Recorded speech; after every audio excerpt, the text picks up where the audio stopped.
Isso aí, galera, estamos com mais um Saia da Matrix na área. Hoje, gente, eu vou introduzir um assunto que é muito importante para que eu possa abordar aqui a teoria marxista da dependência. A teoria marxista da dependência explica muito bem todos os acontecimentos aos quais o Brasil está inserido pelo menos desde 2013. Só que para a gente conseguir começar a compreender essa teoria, é fundamental que algumas categorias abordadas por Marx estejam claras em nossa cabeça.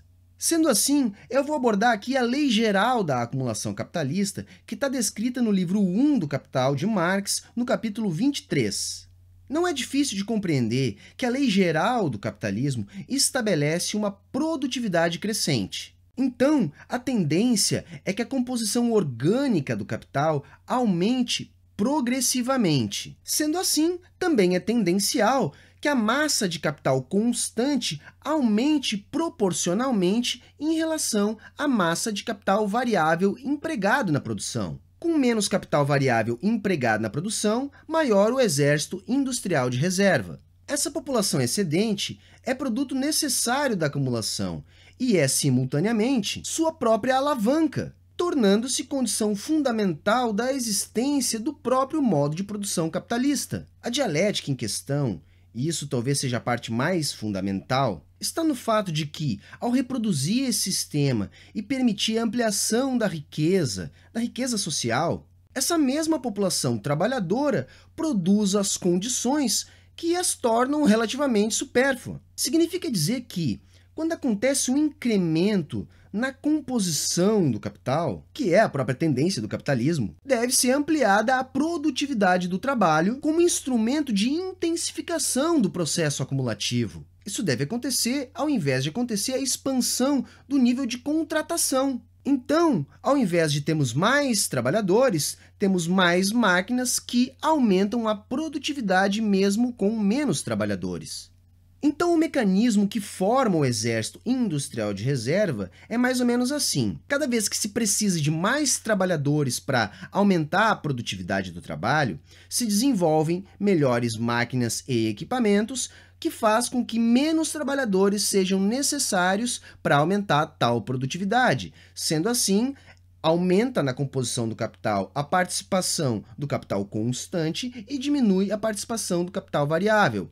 Esse capital variável, que é a força de trabalho, retorna para o mercado de trabalho e logo é alocado em outro nicho que precisa se desenvolver. E assim o processo se repete. Há um aumento da produtividade, há um aumento da participação do capital constante em relação ao capital variável e, mais uma vez, esse excedente retorna ao mercado de trabalho.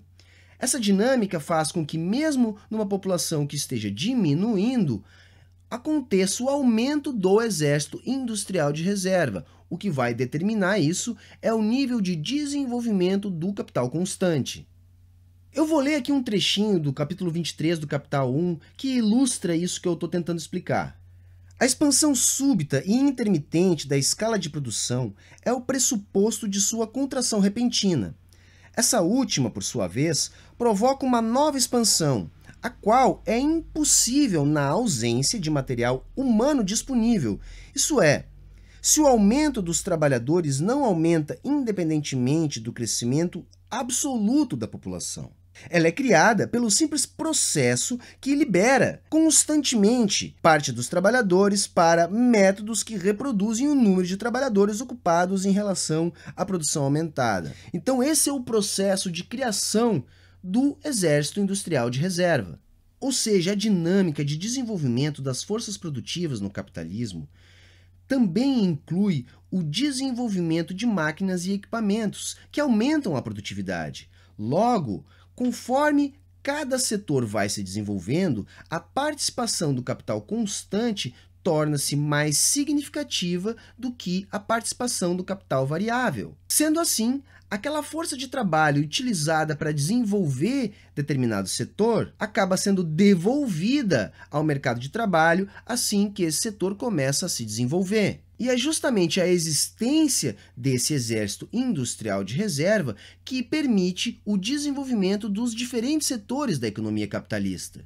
Por isso, a classe capitalista tende a aumentar a sua produtividade como uma forma de aumentar a sua acumulação de capital. A mecânica é simples, a ideia é produzir mais mercadorias num menor intervalo de tempo. Como isso acontece? Ora, ampliando a relação entre meios de trabalho e força de trabalho, isso numa primeira esfera, mas também alterando a composição orgânica do capital, que é formada pelo capital variável mais o capital constante, acontecendo aquilo que eu acabei de dizer, o aumento da participação do capital constante. Ou seja, para acontecer o aumento da produtividade geral dos fatores, tem que aumentar a participação do capital constante na produção do capital global. Só que se isso acontecer, paralelamente acontece a diminuição da participação dos salários nessa mecânica. E como a taxa de lucro é uma função da taxa de mais-valia mais a composição orgânica do capital, pressupondo aí taxas constantes de mais-valor, o crescimento da composição orgânica do capital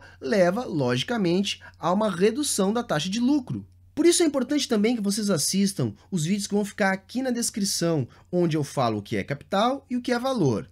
Porque aí você vai entender que o que agrega valor à sociedade capitalista é o capital variável, é o trabalho humano.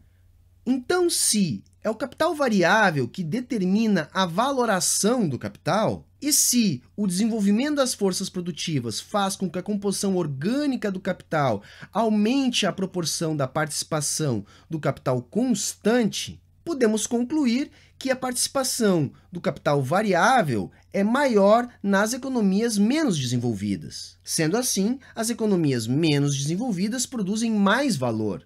Bom, mas se a valoração acontece onde a participação do capital variável é maior, por que esses países não se desenvolvem e não se transformam em países ricos? É aí que entra a teoria marxista da dependência para explicar. O próprio Marx já diz que a lei da queda da taxa de lucro é tendencial, ou seja, ela é uma tendência, embora ela possa ser contrabalançada por uma série de fatores que o próprio capitalismo se organiza para oferecer. Marx chama isso de contrarrastes. E para ele, esses contrarrastes fazem com que essa queda tendencial seja menos dramática. Desses contrarrastes, eu quero chamar a atenção aqui para os mais significativos para que a gente consiga entender a teoria marxista da dependência. E aí, eu não posso fugir da superexploração do trabalho, que recai na supressão dos salários abaixo do valor e recai também na transferência de valor produzido na periferia do capitalismo para a centralidade do capitalismo. Isso acontece em função do comércio exterior e das dívidas provenientes de capital portador de juros, que é utilizado como crédito para o país em desenvolvimento. E esse sistema de dívida acaba gerando uma relação de dependência. Para isso, a gente tem que entender que é o seguinte, que o lucro é diretamente ligado à massa de mais-valia e não à taxa de mais-valia. Então, se tem mais lucro quando se tem menor massa de capital adiantado. Porque no capitalismo, o lucro é o retorno do capital adiantado. Como o lucro vem do valor e o valor vem do capital variável, só há mais lucro se não houver maior participação do capital constante no capital global.